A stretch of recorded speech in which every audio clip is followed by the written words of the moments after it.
Kita tahu kok apa yang harusnya kita lakuin, tapi ada satu kepingan puzzle yang hilang, namanya hikmah, yaitu kebijaksanaan yang meresap, yang nyambungin antara apa yang kita tahu di otak dengan apa yang kita rasain di hati dan lakuin dengan perbuatan.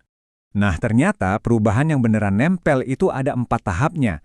Pertama, kognitif, kita tahu apa yang harus dilakukan. Kedua, afektif, kita merasakan kenapa kita harus melakukannya. Ketiga, motorik, kita mampu secara fisik melakukannya. Dan terakhir, perilaku, kita ulang-ulang terus sampai jadi kebiasaan.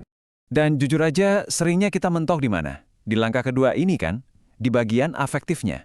Kita punya ilmunya, kita punya pengetahuannya, tapi nggak nyambung ke hati. Kita nggak punya alasan emosional yang kuat, nggak punya why-nya.